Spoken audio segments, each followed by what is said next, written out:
कैसे हैं आप लोग। आप सभी का स्वागत है रंजन एजुकेशन प्लस में। तो जो हम आज टॉपिक पढ़ने वाले हैं वो मैथ का 13.2 प्रश्नावली पढ़ने वाले हैं, क्योंकि बहुत सारे बच्चों का रिक्वेस्ट आ रहा था, सर आप मैथ पढ़ाइए। ठीक है, मैथ पढ़ाइए और मैथ का जो वो सॉल्यूशन चैप्टर करे जो एग्जाम के दृष्टिकोण से ज़्यादा इंपॉर्टेंट हो। तो बोर्ड एग्जाम भी नज़दीक आ चुका है, तो मैं सोचा कि कुछ बच्चों के लिए कुछ क्वेश्चन सॉल्यूशन करके अपलोड कर दूं ताकि बच्चे से देख पाए और आसान से आसान हम लोग अच्छे से अच्छे मतलब आसान भाषा में हम लोग इसको सीख पाए।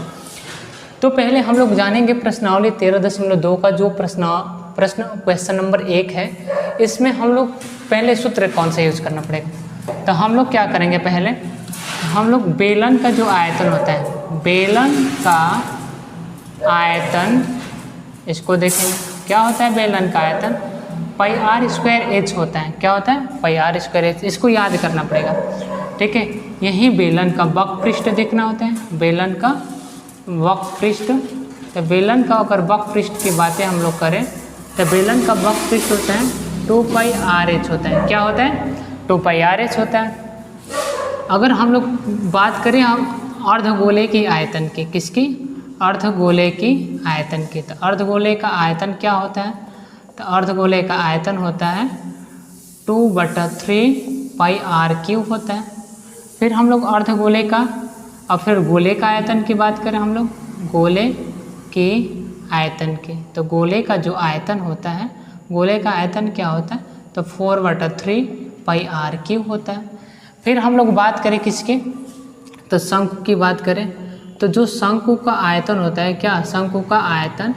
तो शंकु का आयतन कैसे निकालते हैं? तो 1/3 पाई आर स्क्वायर एच होता है। ठीक है, इसका सूत्र होता है। हम लोग शंकु का वक्र की बात करें, शंकु का वक्र की बात करें हम लोग, तो उसके लिए सूत्र क्या होता है वक्र के लिए? तो होता है पाई आर एल होता है।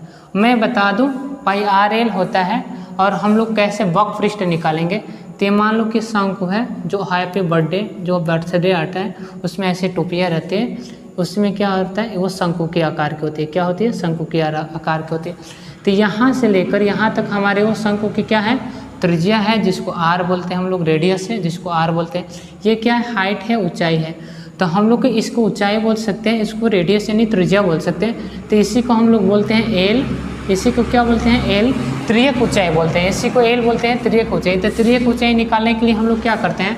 तो त्रियक ऊंचाई निकालने के लिए एल इक्वल रूट के अंदर H square plus R square कर देते हैं। नहीं तो ये रूट अगर जाकर इस पर स्क्वायर हो जाता है, एल स्क्वायर बराबर H square plus R square हो जाता है। ठीक है, तो हम लोग क्या करते हैं, ऐसे हम लोग एल निकाल सकते हैं। ठीक है, शंकु का वक्र निकाल सकते हैं अगर शंकु का त्रिज्या और ऊंचाई दिया हो तब। ठीक है, तो बेलन का आयतन पाई आर स्क्वायर एच, बेलन का वक्र 2 पाई आर एच होता है।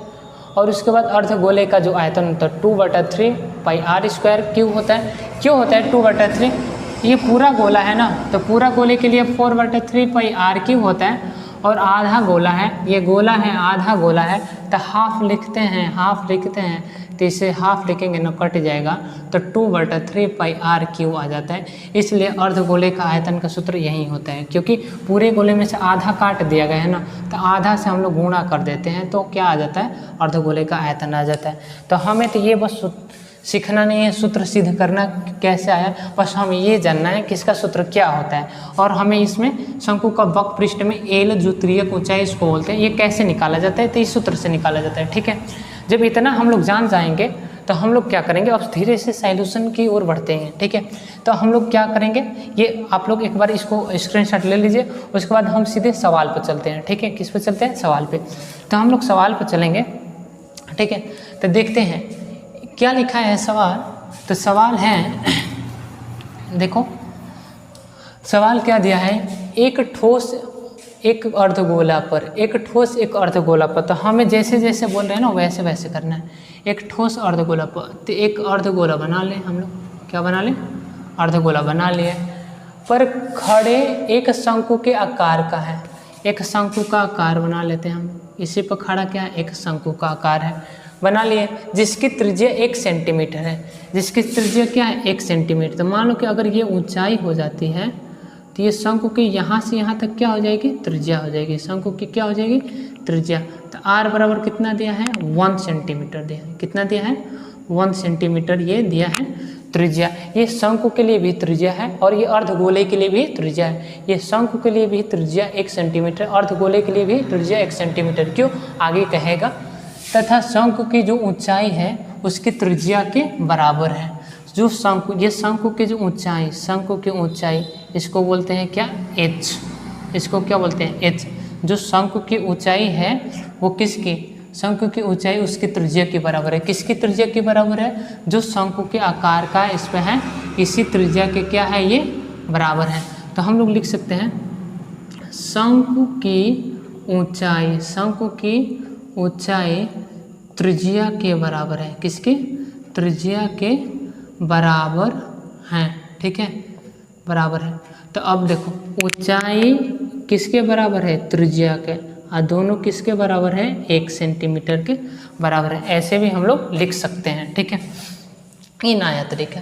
तो इस ठोस का आयतन पाई के पदों में ज्ञात कीजिए। हमें पाई के पद में ज्ञात करना है। किसके पद में, पाई के पद में ज्ञात करना है। तो हमें इस ठोस का आयतन ज्ञात करना है ना। तो ये ठोस किससे मिलकर बना है, तो शंकु से मिलकर बना है, अर्धगोले से मिलकर बना है। तो हम लोग सीधे इधर सूत्र लगाएंगे क्या, तो ठोस का आयतन, ठोस का आयतन। क्यों आयतन ही वाला सूत्र लगाएंगे, क्योंकि हमें आयतन ज्ञात करने के लिए बोला है, ठोस का आयतन। तो ठोस किससे, तो शंकु से और इसका। तो लिखेंगे शंकु का आयतन, क्या लिखेंगे, शंकु का आयतन। आप प्लस करेंगे ना, दोनों मिलकर उसी से, प्लस अर्धगोले का आयतन। किसका, अर्धगोले का आयतन। तो अर्धगोले का आयतन ये हो गया।